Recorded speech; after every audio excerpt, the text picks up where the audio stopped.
My name is Yao Nyako. I'm a professor of economics here at NYU, and I'm the co-director with Bill Eastley of the Development Research Institute, and Kelly Leeson, managing director, and all our team are all here. I thank the DRI team for everything. We're going to have a wonderful conversation today, a very important conversation today. It's about freedom and economic development. It's something that gets a lot of people extremely passionate.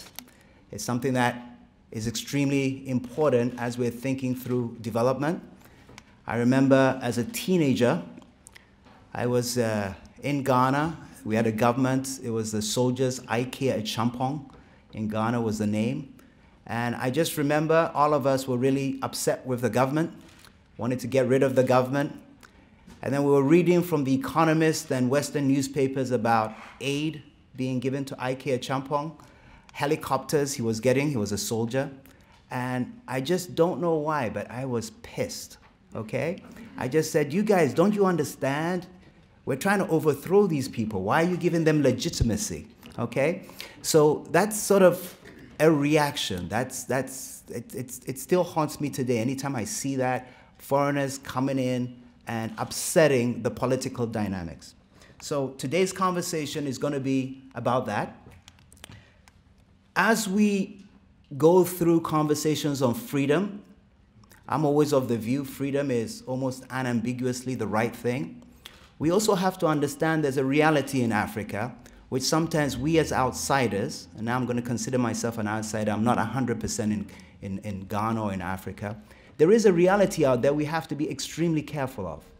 Today in the newspaper, Flight Lieutenant Jerry John Rawlings, Ghana's big man, is upset with the president of France because Hollande is saying that the African Union should not be allowing Robert Mugabe to be the head of the AU. What he said, correctly I think, it's none of your business. We are the Africans. We need to choose who our leaders are. And I think Hollande is going around African capitals telling people, naughty boy, why did you allow this person to be leader of the African Union? Both Rawlings and Mugabe are extremely popular in their home countries. As Westerners, as Americans, it's sometimes hard to understand. You have to be on the ground, facing the reality of all of that, to understand why you could have a majority of Ghanaians voting for Rawlings' party, for example. Why, when Mugabe comes to the Accra airport, there's a big mob there cheering him on. How could that be? At the same time, all of us are so worried about issues of freedom. You will hear today about Ethiopia. I go to Ethiopia a lot. I have research there. And it's another very complicated country. It's a country which I weep anytime I hear of political issues, abuses, people in prison, extremely painful things. And you will hear from Ethiopians today. But on the other side, you'll talk to a lot of Ethiopians, and they love Meles. Go figure. They're talking about development going on in Ethiopia today. The tramway that is being built, the Renaissance Dam, okay? So there are complications. All I'm saying to all of you is, please listen. Please listen carefully. You've got experts here who are going to be talking about it. Let's all try and learn. There's no simple, easy, black and white. I am of the view that freedom is always a good thing. I'm on the extreme on that. But every now and then, I have to pause and just say to myself, let me be a student. Let me figure out what's going on. Let's listen, because that's the only way in which we're going to be able to make progress. There is no way we can just say it's black and white, simple thing. Let's go bring in the Marines. Let's go get that bad guy. The world is not like that, okay? So we have assembled here a fantastic group who are going to tell us everything about that. And let me first introduce Helen Epstein, who's done a lot of the heavy lifting, almost all of the heavy lifting on this. She's fantastic. She's a visiting professor of human rights and global public health at Bard College. She was a fellow of the Open Society Foundation's 2013 to 2014. Her articles have appeared in the New York Review of Books, the New York Times Magazine, The Lancet, and many other places. She's just wonderful. I encourage you to read everything that she's done. And she's going to come up here right now and give us a bit of the structure of what today's proceedings are going to be. And so a big round of applause, please, to Helen. Thank you.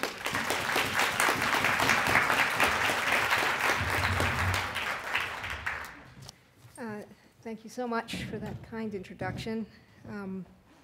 And thank you all for coming. I'll start by explaining a bit about how this conference came about. Bill Easterly, the co-director of Development Research Institute, published a book last year called The Tyranny of Experts, Economists, Dictators, and the Forgotten Rights of the Poor, in which he challenges the technocratic illusion that economic development can be achieved through technical intervention alone, independent of the pursuit of basic civil and political rights. The World Bank and other development agencies are currently in the grip of this technocratic illusion, especially when it comes to sub-Saharan Africa. Since 2000, foreign aid to this region has tripled, and the amount devoted to sectors like public health and agriculture has soared by even more. Across the continent, millions have been spared death from AIDS, malaria, and other scourges because of this aid. But a major concern is the sustainability of those gains. We hear that Africa is rising, that economic growth in some countries is among the highest in the world, and that a new middle class is emerging. But some economists have questioned whether these growth figures are maybe overstated in some cases, whether Africa's new wealth isn't overly concentrated in a very small number of hands, while most people continue to live at the edge of subsistence. More worrying still is that many of the fundamentals that keep so much of South Africa poor have not changed since the Cold War.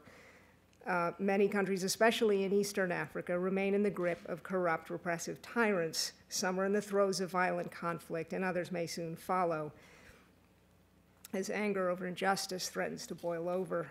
So the continent really is at a turning point, and that's why it's important to care about it, despite what may seem like more important concerns in the Middle East, South Asia, Eastern Europe, and even in the upper atmosphere with its ever-rising levels of CO2. Given all of this, we really don't need more catastrophes. So let's begin a frank discussion about how we can do a better job of helping Africa now before it's too late. That's why we invited you here. Our specific concern is the development agencies have not had a neutral effect on the human rights situation in many countries. Foreign aid has often been funged or misused outright to entrench repressive leaders, launch destructive military interventions in neighboring countries. As we'll hear later today, state security forces have used donor money to evict poor people off land their ancestors occupied for centuries. Crooked politicians and civil servants have stolen billions, saddling generations of poor people with debts. Heroic lawyers, judges, editors, journalists, politicians, activists, and others, some of whom are here today, have been thrown into prison, driven into exile, or killed for exposing these and other abuses or simply for expressing their opinions. Western diplomats lament that there's nothing they can do about the internal political affairs of the countries we partner with in development. But that's not true, and like the neighbor who hears screaming in the apartment next door, we have a duty to respond, especially since our tax dollars are helping to pay their rent. And our intervention can make a difference. For example, it's almost certainly contributed to the growing movement for women's rights across the continent. American and European pressure also persuaded the Ugandan government to reverse a harsh anti-homosexuality bill last year. If only we stood up so forcefully for all the other victims of oppression on the continent, male, female, gay, and straight, Africa might just escape the future some of us fear it's heading for. When Lee Kuan Yew, former Prime Minister of Singapore, died last month, we were all reminded that some Asian countries seem to contradict Bill's thesis about the link between development and human rights. Singapore, South Korea, and China are often cited as examples of countries that grew despite or maybe even because of repression. Maybe strong leaders keep a lid on ethnic tensions and force the poor to concentrate on bettering their material situation until they can afford the middle-class luxuries of democracy, justice, and human rights. This theory has many holes. First, the tigers grew slowly, most slowly during their most repressive and brutal periods of their histories. And anyway, they are different countries with very different histories of trade and manufacturing and vertical bureaucracy, which make them more resilient to severe political shocks than sub-Saharan Africa is. And the tyranny we see in some African countries today is also of a totally different order from that which prevailed in Lee's Singapore or even in China today. A far better model for Africa is the West, where freedom of expression, the rule of law, and free and fair elections have been the bedrock of our prosperity. As Bill writes, these basic human rights enable experimentation necessary for technological innovation. They create the conditions for peaceful political transitions and responsive bureaucracy and prevent war, which is the worst thing of all for economic growth. But even though we know this from our own history, and we knew it when we celebrated the fall of the Berlin Wall some 25 years ago, many people still don't appreciate that Africans value rights just as much as we do. In fact, given the continent's ethnic diversity, which means just about everyone's a minority relative to somebody else, they may value them even more. But what about countries like Ethiopia and Rwanda, where child death rates have fallen, or Uganda, where we're told poverty rates have dropped dramatically since the 1980s? Don't they show us that the Asian tiger model of limited democracy can foster development in Africa? Let's look more closely at those statistics. Today, more children are getting all their vaccinations in Zimbabwe, which receives very little aid from Western governments, than in Uganda, which receives billions, much of it for health.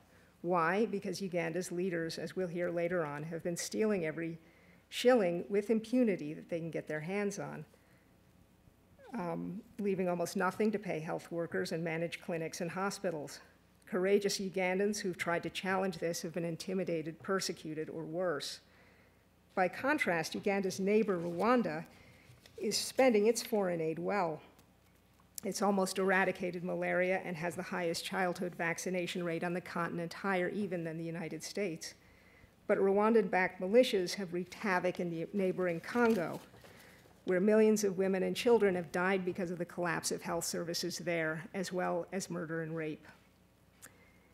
And even Rwanda is fragile. Before the 1994 genocide, Rwanda was also receiving massive amounts of foreign aid and was praised for its efficient administration. What it lacked then and now was justice and freedom. What about Ethiopia? According to it, the child death rate there fell steeply between 2005 and 2011, at a time when foreign aid was soaring, especially for health. But look carefully at that survey and you'll notice that the most impressive child survival gains are in the big cities and in the region where the ruling elites come from. Some other regions saw gains, but they all lagged far behind that one. I was in Ethiopia the year before that survey was carried out and visited a deprived rural area. Nothing prepared me for what I saw. Malnutrition was so severe and widespread it seemed like a war zone. I wondered what was going on, but no independent researchers or journalists were allowed there. Without a free press, how can we ever know whether development is really working and whether our money is being well spent? Must we rely for information only on the Ethiopian government and from development agencies that have their own interest to protect? What about the poor themselves? Are we never allowed to hear their voices?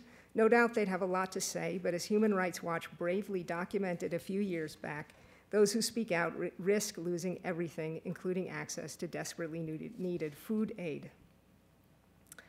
As Yao says, there is no easy route to development. But today you'll be hearing about a number of specific abuses in a range of countries that were essentially paid for with our own tax dollars flowing through international development agencies. These abuses are at odds with our professed values and with our sense of ourselves as an exporter of democracy and justice and a beacon of hope to oppressed people everywhere. But it's not just a moral issue, it's an economic one too. Harry Truman put it best, I think, when standing in the shadow of the atom bomb, he launched America's first foreign aid program in 1949. The secret of America's success, he said, was linked to our political life. Only free men, freely governed, can make the magic of science and technology work for the benefit of human beings, not against them. Thanks very much, and welcome.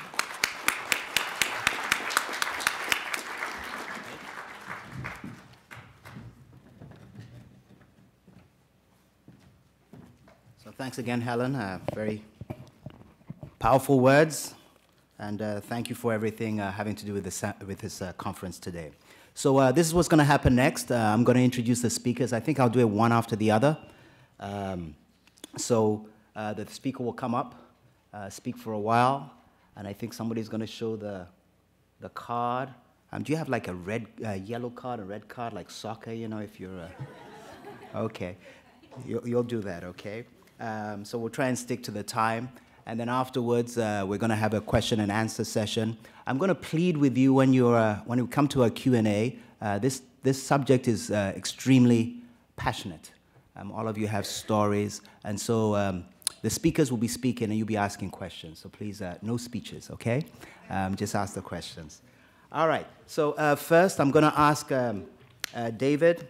David Pred is the co-founder and managing director of Inclusive Development International, IDI, a human rights organization working to make the international economic system more just and more inclusive. I think all of you have the bios here, so I was told to be extremely brief. I'm going to ask him to come up. Where's Fred? There you go. So come up and let's hear what you have. You don't have a slide, correct? No. All right, excellent. So all yours, and thank you for coming, and a big round of applause for him while I listen to.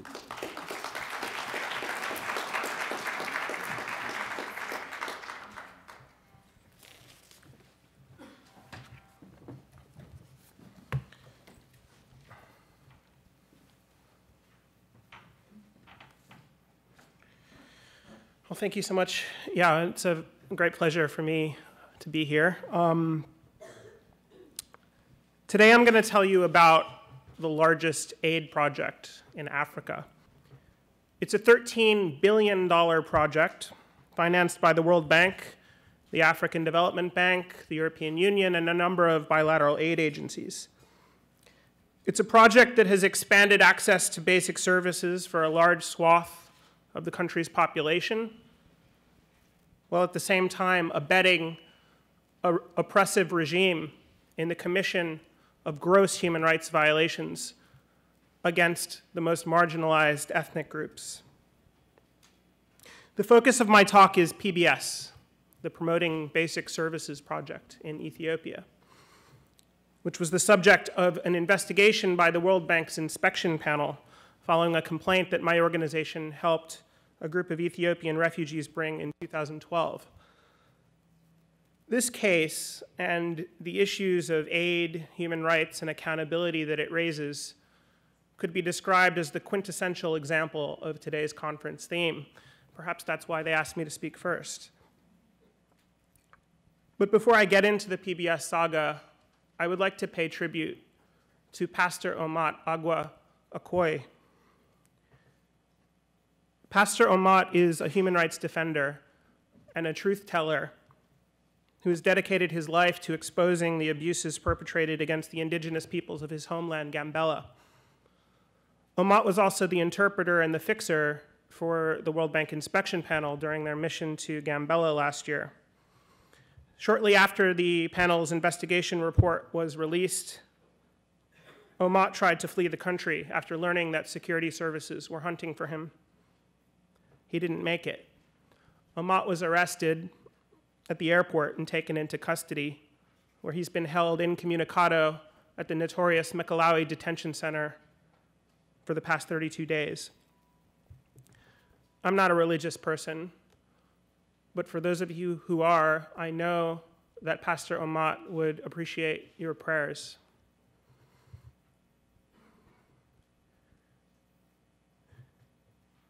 Since the overthrow of the Soviet-backed Derg military regime in 1991, the government of Ethiopia, led by the Ethiopian People's Revolutionary Democratic Front, has implemented a vast program of economic recovery and reform to address the dire poverty and enormous social and economic needs of the population.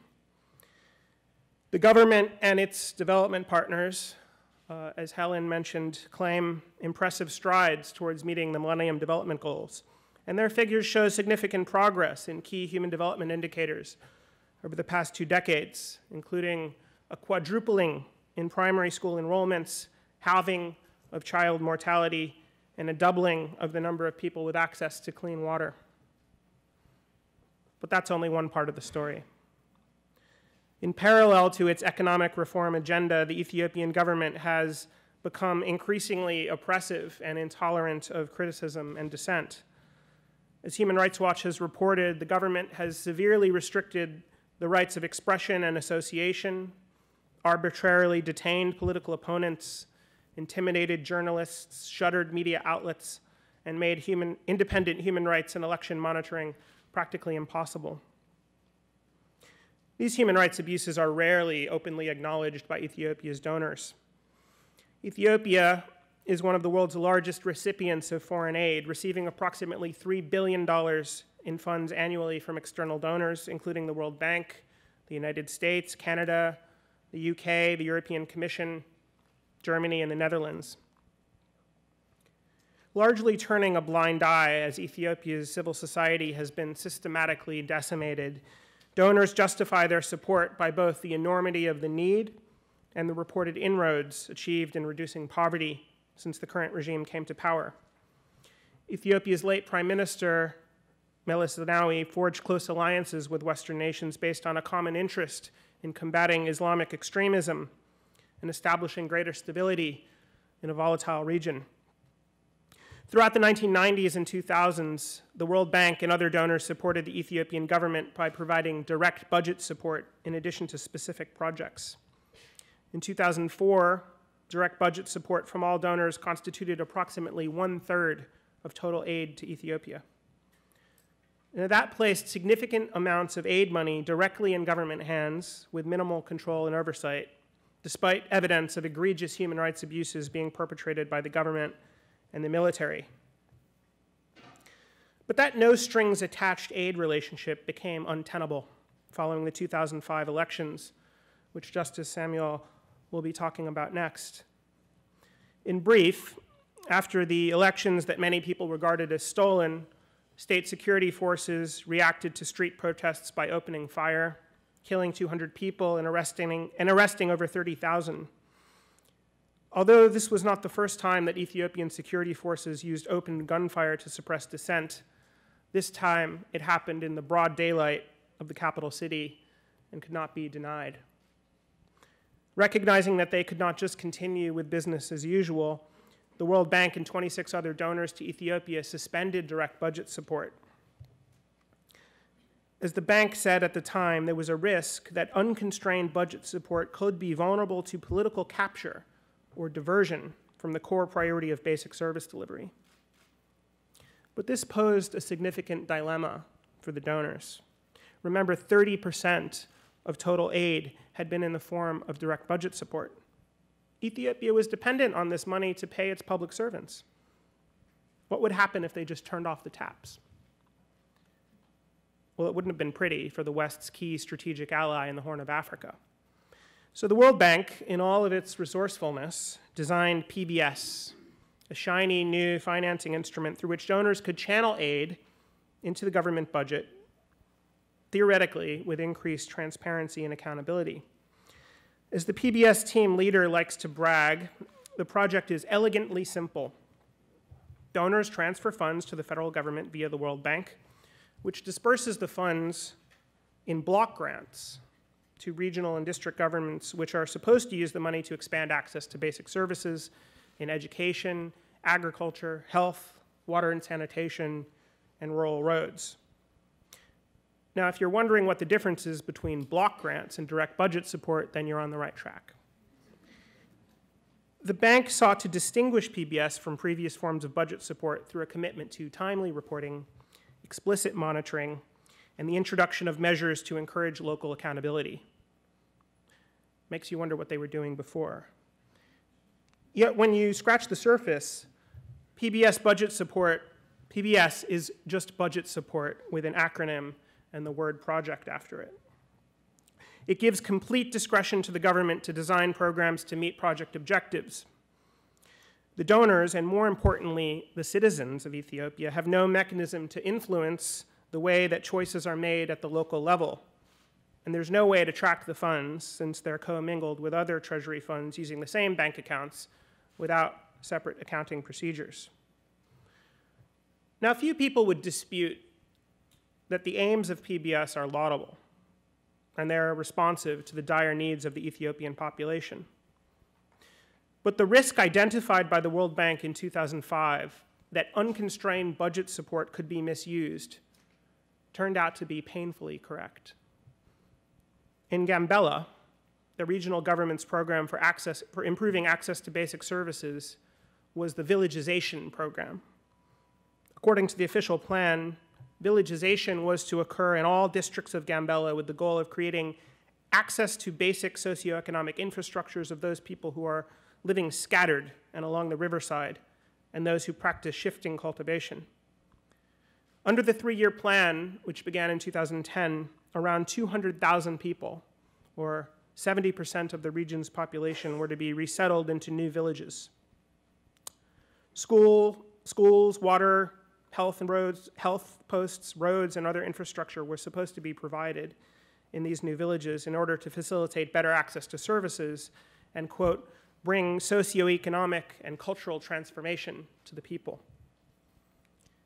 Gambella's villagization program was part of a broader initiative of the federal government known as the Commune Development Program, which set out to resettle 1.9 million people in 5 lowland regions of Ethiopia with the stated goals of providing better services and infrastructure. It's important to understand that the services and facilities supported by PBS were exactly the same services and facilities that were supposed to be provided at the new villages under the Commune program. Villagization was therefore the government's principal strategy for achieving the PBS project objectives in the peripheral regions of Ethiopia. Of course, those were the stated goals. The unstated goals of the Commune program are well known: to be freeing up Ethiopia's most fertile land for agricultural investment. According to Oakland Institute, 42% of Gambella's land was being leased or marketed to investors in 2011. 42% of the land. PBS provided the pretext for this massive land grab. Now, the Ethiopian government has consistently asserted that villagization is a voluntary process. But I heard a very different story from the hundreds of Anuak indigenous people from Gambella who began pouring into refugee camps in Kenya and South Sudan in 2010. When I visited the camps in 2012, the refugees told me in excruciating detail about a process involving intimidation, beatings, rape, arrests, torture, and killing. We collected testimonies from a dozen former public servants, now refugees, whose salaries had been paid by PBS. They reported that they were forced to implement villagization, and it was because they raised objections that they had to flee the country. One teacher said to me, "What we were told, everybody and anybody on the payroll, they have to do their part. And not only the teachers, all the administration, everybody has to participate and do the work. And people who are opposing it, they will be detained. They'll be jailed or taken to the military camp." After being dispossessed of their fertile ancestral lands and displaced from their livelihoods, Gambella's indigenous peoples and pastoralists were forced into villages that had few of the promised basic services and onto dry, uncleared land that was largely unsuitable for farming and grazing.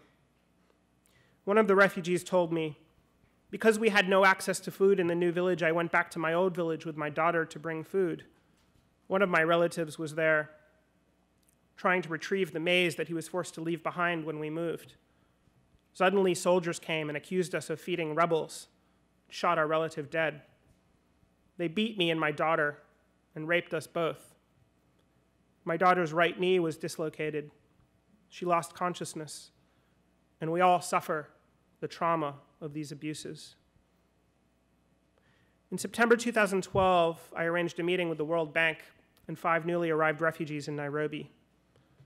One by one, the refugees gave chilling testimony of the abuses that they and their families had experienced under the villagization program. Their testimony corroborated in-depth research by Human Rights Watch and Oakland Institute. We explained how villagization was the government's primary strategy for meeting PBS objectives. We argued that because PBS was the major source of funding to the government agencies implementing villagization, it was effectively underwriting this massive violent population transfer. The refugees demanded that the bank enforce its safeguard policies on resettlement and indigenous peoples in order to put the brakes on villagization, or cut off funding if the government refused to comply. But the bank team didn't want to hear any of it. You see, they were on their way to Washington that week to request another $600 million from the board for the next phase of PBS, and they weren't interested in any delays in pushing that money out the door, much less in ruffling the feathers of one of the bank's most important clients. So the day before the board vote, the Aniwak refugees filed a complaint to the World Bank Inspection Panel, the bank's internal accountability mechanism. It was clear to us that the bank had violated its policies with this project, and that this made the bank complicit in the harms and human rights abuses suffered by the Aniwak. We believed, perhaps naively, that the inspection panel would come to the same conclusion, as it had in another case that we successfully brought against the bank in Cambodia in 2009. In that case, after the complainants were vindicated by the inspection panel, the bank suspended its entire country portfolio over the issue of forced evictions. As a result of that pressure, the evictions stopped, and hundreds of families got their land back and were given land title. So we helped the Aniwak craft and file their complaint, hoping that it would lead to a similar outcome. But Ethiopia is not Cambodia, and times had changed at the World Bank over the last 5 years. It had a new president with big ambitions to meet anti-poverty indicators, a new inspection panel chair, and new competitors rising in China and Brazil. In this new world order, relationships with important bank clients like Ethiopia are more important than ever, and accountability is distinctively out of fashion. Despite all the evidence presented, the bank responded to the complaint with complete denial. It argued that PBS is in no way linked to villagization and that the bank did not support villagization. While conceding that the same public servants whose salaries are paid by PBS are also responsible for the villagization program, the bank asserted that it would be contrary to the principles of aid effectiveness to pursue an arrangement in which all officials whose functions are partly paid by the bank are required to work only exclusively on those functions. It missed the point that the functions of PBS and the villagization program were in fact the very same functions. But the bank went further than that, further than just denying its responsibility for villagization. It also provided cover for the regime's crimes, stating in its response that neither the bank nor other development partners have been able to identify any evidence to substantiate the links between the reported abusive behavior and villagization. The assertion there is that Human Rights Watch, Oakland Institute, IDI, the 27 complainants, and the 5 refugees who testified to bank staff in Nairobi were all just making this up. What the bank failed to mention is that it never bothered to seek any evidence to substantiate the allegations. It repeatedly refused our invitations to accompany them to the camps in Kenya and South Sudan, where the refugees are free to speak openly about these abuses. So what did the inspection panel find? Well, after a 2-year investigation, the panel concurred that PBS and the villagization program shared the same objectives. They agreed that villagization was carried out by the same civil servants whose salaries were paid by PBS, and that the 2 programs took place in the same locations at the same time. They noted that the operational costs of the villagization program were covered by the regional budget, which was largely financed by PBS block grants. And finally, they found that the bank had no way of assuring itself how its funds were actually used on the ground. Sounds like we won. But the panel simply concludes from all of that that there is an operational interface between the 2 programs. And from a development perspective, the 2 programs may mutually influence each other's respective results. Now, that point of departure sidesteps the central contention in the complaint, that the World Bank provided the pretext and the means for the government to uproot hundreds of thousands of indigenous people from their lands with no safeguards. It reframed an incredibly inconvenient truth into a much more palatable problem, one of inadequate risk assessment, and concluded that the bank merely missed opportunities to mitigate the risks that villagization posed to the achievement of PBS's objectives. This allowed the panel to avoid entirely an uncomfortable investigation into the harms and human rights abuses related to villagization, and to ultimately conclude that the bank was not responsible for any of these alleged harms. It was, in no uncertain terms, a whitewash. The panel's acquittal of the bank was greeted with a self-congratulatory tweet after the investigation report was released. Inspection panel finds no link between World Bank and alleged human rights abuses in Ethiopia. And the bank's Ethiopia team went back to business. I'd like to conclude with a few comments on the meta questions that this case poses, questions that I've been grappling with throughout my involvement in this case. What role should aid play in a country context where poverty and human needs are acute, but where oppression, discrimination, and other human rights abuses by the government that would control that aid is also acute? If we believe, as I do, that there's a red line where human rights violations are so severe and systematic that any direct support to and partnership with the government makes development partners complicit, then where is that red line? There are no easy answers to these questions. But it can help to step back and think about the goals of aid and development interventions. If the goal of development is to contribute to a more just, prosperous, and stable society, then aid has to do more than just respond to needs and meet poverty indicators. It needs to incorporate processes and tools that challenge unjust power relations and shift power towards citizens, and particularly the most vulnerable and marginalized groups in society.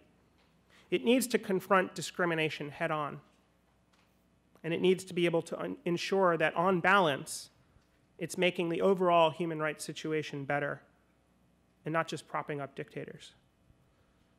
Development assistance that lacks strong social safeguards and functional accountability mechanisms does the opposite. In countries like Ethiopia, it feeds a political economy characterized by abusive power, discrimination, and inequity. Sadly, we're seeing much more of this type of development from the multilateral banks through funding modalities that are in vogue today, such as development policy loans, program for results, and lending through financial intermediaries. These instruments allow high volumes of money to be pushed out the door without requiring the messy, complex, and resource-intensive work of ensuring that it does no harm.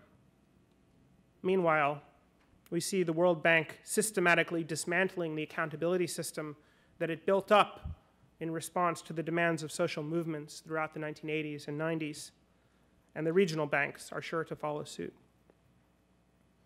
I don't think we're going to be able to turn this tide until our legislatures and judiciaries start recognizing that our human rights obligations extend to the actions our governments take when they act outside our borders, whether through our aid agencies or in the boardroom of the World Bank. And only when victims are empowered to hold these actors legally accountable are we going to see the development industry finally start acting with some modicum of responsibility. That, I believe, is an idea whose time has come. Thank you.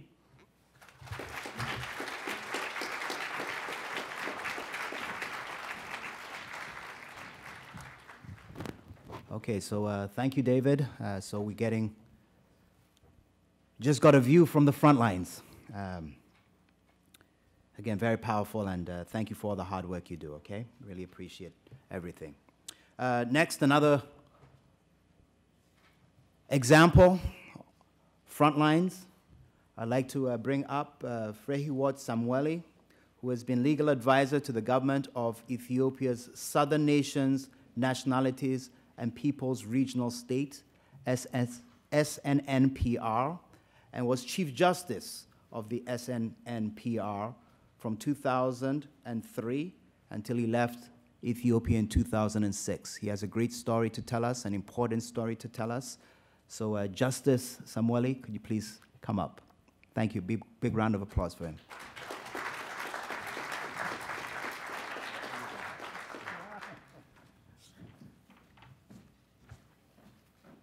Thank you for a kind introduction. I want to thank organizers in general and particularly Ms. Helen, Professor Estelle, and Ms. Kelly, and Ms. Marina. And thank you, all of you, for coming. My presentation is basically, the first part of my presentation is about the facts related to what I did back in Ethiopia. And the last part of my speech is going to be my personal stand or opinion based upon my experience. On that part, I'm going to use I believe and in my opinion. And the rest is not a belief or it's not my opinion. It is a fact. Ideologically, politically, administratively, 3 different regimes ruled Ethiopia throughout most of the 20th century, a period in which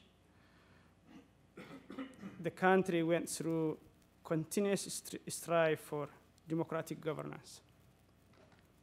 The cost for democracy, the question of nations, nationalities, the question of land reform, and the Eritrean secession have been at the center of 20th century Ethiopian politics in one form or another. Emperor Haile Selassie believed that he was elect of God and ruled Ethiopia from 1930 to 1974 with absolute power. Emperor Haile Selassie ended the monarchy was overthrown in military coup in 1975. The military junta known as DRG embraced Marxist-Leninist and imposed Soviet-style military dictatorship in Ethiopia. The DRG, like Haile Selassie, ignored the questions of democracy, good governance, and the grievance of nations and nationalities as irrelevant and tried to control the case of Eritrea by force. Those who sought to advance these issues had left with the only option of taking up arms against the DRG. Hence, various nationalistic groups began waging armed struggle. Among them were Tigrayan Liberation Front, TPLF, the Eritrean People Liberation Front, EPLF, and the Oromo Liberation Front, OLF, which later joined the ruling Ethiopian Revolutionary Front, EPRDF coalition that overthrew DRG in 1991. In the same year, a number of political parties formed and held a National Peace and Democracy Conference. And in June 1992, under the legal framework of Transitional Period Charter for Ethiopia, the first election took place. That was the first litmus test for the then guerrilla fighters in new political landscape. From the very beginning, transitional government, there was tension between EPRDF and the OLF, that's Oromo Liberation Front, and the both seemed to be bent on seizing power than promoting democracy. The tension culminated in OLF's withdrawal from both the election and the transitional government, which left the EPRDF as sole political party without meaningful opposition from any corner. As a result, the 1992 election became one-party show without much concern for electoral integrity. In December 1994, the current constitution was ratified by the Constitutional Assembly, ending the transitional government. the first and the second elections for the federal parliament and the regional council under the framework of the new constitution took place in May 1995 and 2000. Both elections were widely criticized to be below international standards for free and a fair election in absence of citizens' right to express political opinion without interference, as well as the extent of the right to seek, receive, and impart information and to make informed choices. The third and the most controversial election was held in May 2005.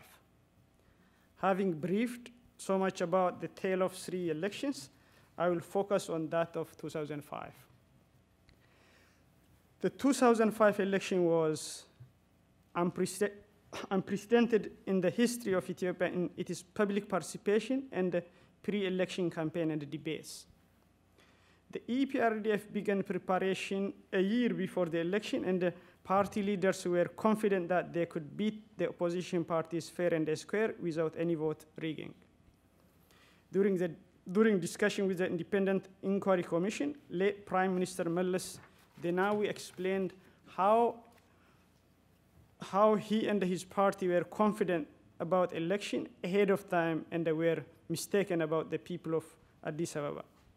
I quote, "We didn't expect such radical shift of Addis Ababa residents to vote for opposition parties," unquote. The EPRDF was very surprised when it saw the result after May 15 election. According to the European Union Election Observation Mission, I quote, "The 2005 elections were intended to make a more decisive step towards pluralistic democracy." The Prime Minister repeatedly stated that his government and the party were keen to ensure a flawless democratic process, unquote. The EPRDF had vowed to conduct a free and fair election, both as a political party and the government in power. However, some opposition parties have different views. For example, Andargacho Tsige, a Gimbo 7 leader, in his interview to Ethiopian Current Affairs Discussion Forum, argued that the 2005 election was part of EPRDF's conspiracy to measure the heartbeat of citizens and the support it has in the population.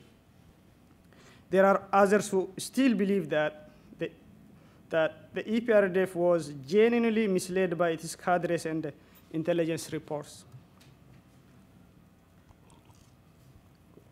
Despite controversial outcome of the election, the pre-election process was transparent and the opposition parties had free access to the mass media to deliver their messages. Live debates were aired without any censorship. Parties were free to organize and hold public rallies. The private independent media enjoyed maximum freedom to report on all political activities of the contesting parties as well as their policies and programs. Carter Center said in its report, I quote, "For the first time, the Ethiopian electorate experienced a genuine choice between the governments and the opposition parties. Candidates and an environment more conducive for citizens to express their political opinion." Despite some limitations, the Ethiopian Election Board also played their part by clarifying electoral process live on TV, including on the day of election. The cumulative effect of the pre-election activities of the government, political parties, NGOs, and the diplomatic communities was credited for the unprecedented turnout of about 26 million Ethiopians, thus 90% of registered voters to the polling station and their discipline. The vote counting process in the capital was finalized to announce the result on the same day, where opposition parties, particularly CUD, had won all the seats on the Addis Ababa city administration except one, and the significant cities both at federal and regional level.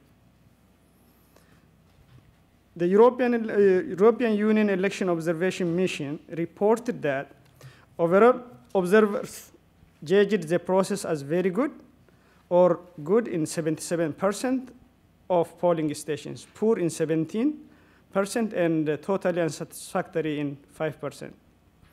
The Carter Center similarly reported, I quote, during election day, the environment throughout most of the country was calm and peaceful, with voters in line early in the day. While citizens had to wait in extremely long lines, they showed remarkable patience in doing so.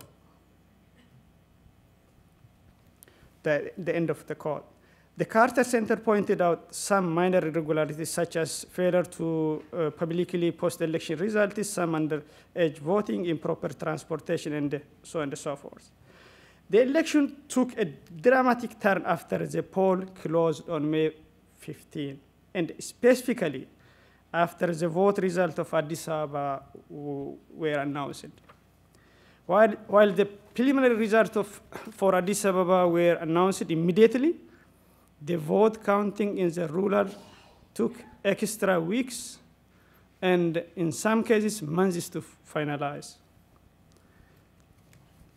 Then the Carter Center, who praised the pre-election process, said after the election, they said, I quote, while the pre-election and the election day process were generally commendable, the post-election period was disappointing.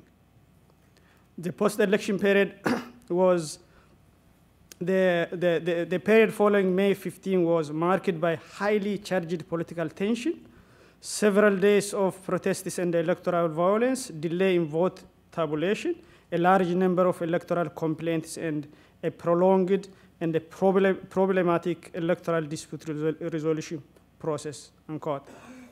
On May 60, stunned by the unexpected defeat in Addis Ababa and the apparent shock, fear, and anxiety of EPRDF supporters, the late Prime Minister Meles Zenawi announced a state of emergency and banned public meetings and demonstrations for 1 month. Having frustrated by the whole process, CUD and the UDF started calling for civil disobedience, which aggravated the political tension. The public began expressing their discontent, and the overall political tension quickly culminated in open confrontation. Finally, the first round of angry protesters flooded the streets of Addis Ababa on June 8, 2005, and by November 2005, widespread protests were taking place in different parts of the country.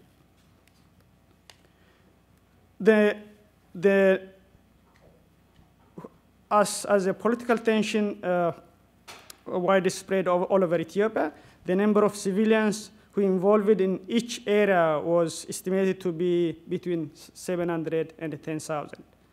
Thus, the government, that means it shows that the discontent was very wide. It technically is public uprising. The government security forces confronted unarmed demonstrators and shot to death 193 of them and wounded 763.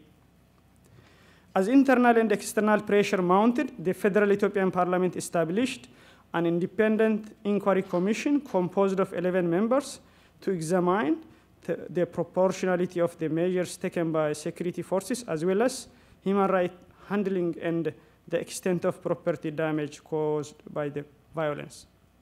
I was the chairperson of that commission. Supported by hired experts, the commission examined a total of more than 16,000 documents and received testimony from more than 1,300 witnesses. The commission freely investigated the facts despite enormous resistance from the federal police, and finally came to the conclusion that government took excessive measures and the human rights handling was also below standard. When I say below standard, both in terms of Ethiopian constitution and both in terms of all the covenants and the all the international instruments of human rights. Once the Commission completed its investigation and prepared to issue its final report, the government officials openly started putting pressure to change the findings and conclusions. They argued that the Commission failed to understand the context of the conflict and the would-be outcome of the violent demonstrations. I quote, "If the government collapsed that way," Mr. Hailemariam Desalegn argued with me, I quote, "there would have been by far more bloodshed," I unquote. The pressure mounted, and me, my vice chairperson, Mikhail Mashasha, now he's in Europe, left the country in fear of our life. Mitiku Tashoma, one of the commission members, also fled the country. Now he lives in the United States, and also he, because of fear for his life, he left Ethiopia. The 2005 election and the subsequent crisis not only exposed the political hegemony of EPRDF, but also the apparent differences and the potential tension between opposition groups as well.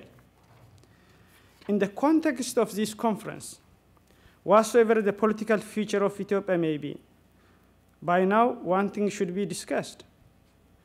Should the World Bank, IMF, Western donors, and the international community have changed the course of political journey of the past two decades of Ethiopia? Are they part of the solution or part of the problem? The answer to these questions depends on who you ask. Because of the fact that significant Ethiopian economic growth is direct and indirect budgetary support from donors, including World Bank, IMF, some people believe that cutting aid should have forced the Ethiopian government to behave differently. On the contrary, others believe that the best way to bring positive change in Ethiopia through aid as a tool is constructive engagement, qualified aid, rather than cutting aid. In my opinion, aid should be tied to some conditionalities and can be used as a tool to engage and have leverage over a country. The case of villagization in Gambella is not the problem of aid itself, but it is a problem of uncontrolled and unqualified aid. It is not the merit of the aid, rather it is how it was applied and how it was used. The more we cut aid and isolate a country in a need, the more we lose control over the steering wheel and leaves the whole nation for unpredictable scenario with possible outcome of failed state. Let us take note of that. Unfortunately, the cost of failed state is by far greater than the regular economic aid that we are talking about. The more donors engage with the recipient country using aid as a tool, I believe, the more they set predictable goals for common good. For Egypt, for example, Egypt receives about $2 billion aid from US annually. This aid has been used by USA as a tool to control the behavior of Egyptian government with regard to Middle East more than anything else. On the other hand, the case of Eritrea, Zimbabwe, and in some aspect, that of Cuba may be a good example. Last month, European Union decided to reconsider the development aid to Eritrea after being flooded by Eritrean refugees for years. I wonder if ordinary citizens of Eritrea, Zimbabwe, or Cuba have benefited out of isolation and aid cut in time where they need it most. Under strict control, aid worked for Europe reconstruction after World War II through Marshall Plan. Why not for Africa? Is that the aid was the problem, or it is the aid how it was applied there and how it was implemented? Those who advocate for cutting the aid to shape the politics of recipient country are like a foolish husband who divorces his wife thinking to have more control over her character, or vice versa. For me, give the aid, but control it, and put conditionalities. Thank you for listening.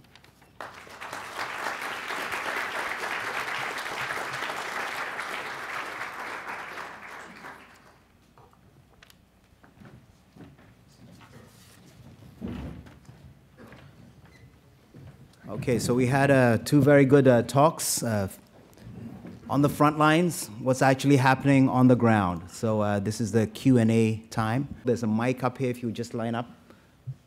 Use the mic. And you can start. Go ahead. Okay, I just want to thank you for the Center for organizing this very important conference, because this is an alternative narrative. And I'll turn this into a question very quickly. I've been an activist on Ethiopian issues for a long time. Part of this is, I think the students of development, they need to consider is the narrative, the Western narrative of social contract, the government entering with its people. In the countries of Africa, especially in Ethiopia, the social contract is with aid givers, not with the people. So the social contract is with the donors, and then it allows you, the resources allow you to lord it over the local people. This is what's going on, and maybe you can address the social contract issue. Thank you. Thank you very much for your presentations. I was just hoping if you could speak a little bit more, as time allows, I know it's a complicated issue, about mechanisms for control of aid to ensure that it's going to the right places and yet still building local capabilities. Thank you. Hi, my name is Roy Rosenblith. I'm the executive director of Not My Country, an NGO that works to create mobile and web applications that empower citizens to fight corruption. What are the mechanisms that can be used to fight corruption? And we had sort of talked about it before your speech, but I wanted to share it with the audience. If you look at the more money the United States gives, it seems that's, the more corrupt, starting with Afghanistan currently at $12 billion. So just a thought, if justice is not available to individuals abroad, if they bring information to their governments, then perhaps we can have them bring that information to our mechanisms in our courts and get them justice, and perhaps even potentially civil compensation for their efforts. You want to go first, David? Sure. Well, I mean, I can address just the second and third question, if you want to take the social contract. Mechanisms for controlling aid. Well, since 1980, the World Bank has built up a system of social and environmental safeguard policies. And the safeguard policies have one fundamental tenet, and that is that projects financed by these development agencies should do no harm. And there are a range of protective measures in each of these policies, whether it's the policy on environmental and social assessment, the indigenous peoples policy, the involuntary resettlement policies, which require things like meaningful consultation and participation of affected people with a view to obtaining broad community support for the project, or in the case of indigenous peoples, with some of the institutions, their free, prior, informed consent. The problem is that this whole system of safeguards and the accountability mechanism, the inspection panel, is under attack right now. It's not working. And the bank is now reviewing its safeguard policies. And the draft that they released last August shows us that their intention is to basically make the bank accountability proof, shifting all responsibility for the safeguards onto borrowers, making the bank staff basically unaccountable for implementation of these measures and the outcomes. And then the measures themselves have shifted from being binding requirements to something much more like aspirational standards. And that's incredibly dangerous for development today.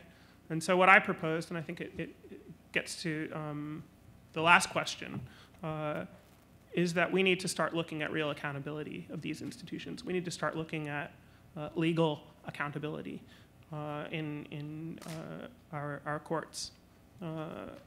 With the World Bank, that is difficult. Like the other multilateral institutions, they enjoy immunity and operate with impunity. And that's something that our legislatures and our judiciaries are going to have to address. It's common sense, I think, for donors to come up with proper mechanism and the proper condition and also how to implement that. They have to come up with that mechanism. I think it's not, my understanding is not it's not lack of even a mechanism. I think there is unwillingness to do that. So as to the social contract, I cannot go and talk about the Locke theory of social contract and that they need. I think that's really abstracting to answer here. Let's come to the ground and talk about what is going on the ground back in recipient countries. Well, from this side, well, academicians can debate about that, but it's not, for me, I don't see that point at this time. Good morning. You know, I don't believe that the leaders or the governments of these developed nations or industrialized nations are stupid. And I think the aid program or the aid plan, the World Banks and so forth, are doing exactly what they're designed to do. Not to develop the underdeveloped nations. I don't know how long it's going to take us to understand and to see the aim of these developed nations. And when we talk about corruption on the African continent, we seem to think that those the puppets or proxy governments that are running these small countries, that they are just doing it on their own. When the leaders of the governments of the industrialized world know exactly what these fellows are doing, so why is it something can't be done to change what is happening in the African continent? So we have the question, so why is there nothing that can be done to change the African continent? Okay. Yes, sir. Hi, my name's Peter Burgess. I have a very quick question. How many accountants are in the room? You cannot have accountability until you have accounting. Accounting is very simple. And there is, the numbering that we do is not accounting. And if you're going to solve a lot of these problems, you've got to figure out a very easy way of following the money. Following the money is done by accounting. Very simple. All right, so that's the solution. Let's all become accountants here. Okay. Yes, sir. My question is basically to what Helen has said earlier. There seems to be basic questions about political ideology and theory in terms of the third world countries following what they call developmental state. As they define it, developmental state is basically a state that's going to be focusing on development, and freedom would be waiting for a while. Has the West left that freedom of expression, democracy is irreconcilable with development? Is there any contradiction? Can we have development as well as freedom? That's my question. Thank you. Yes, I think we can have development and freedom at the same time. I think development and human rights are interrelated and interdependent. And I think I would come back to the safeguard policies. These policies, when applied alongside accountability mechanisms like the inspection panel back in the day when it worked really are very important elements of a rights-based approach to development. And what that means is that development interventions are carried out in a way that shifts power from the duty bearers to the rights holders. And when that works, when that's applied effectively, I think we can have development with freedom. Probably just I don't have that much to say, but I think at this point, clearly I would say I disagree with a gentleman that not to develop the aim of World Bank and the donors is not to develop underdeveloped nations. I clearly disagree. I don't think that's the case. I can't imagine World Bank and the donors just they sit down and they plan how to just make African nation not to develop. I don't get that point. I think there should be clear answer for that. Having said that, just I don't have that much to say about the. I personally believe that freedom and the development can go together. They are not something contradictory.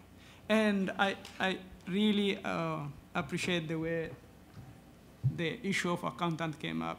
That's the way I understand too. As a lawyer, I want just to understand things as simple as possible so that to come to the conclusion. I don't totally get the reason why, after they put their money there, why they didn't put a mechanism to control it. Is that rocket science? I don't know. Actually, nowadays, rocket science is also simplified, at least for those who do their business on that thing. I don't get it. So that what I don't totally agree that having failed to control what they did or what they are doing, the solution cannot be cutting the aid. The solution should be fixing the procedure. It's not, there is no way, I strongly disagree that there is no way to promote cutting aid to Africa. If it worked somewhere, it should work there. The reason why it's not working is someone failed, just as you said, to follow up. If they don't follow up, tell them clearly that they have to show up and put the procedure to do that. In some cases, I agree that it is as simple as just having a count. Thank you.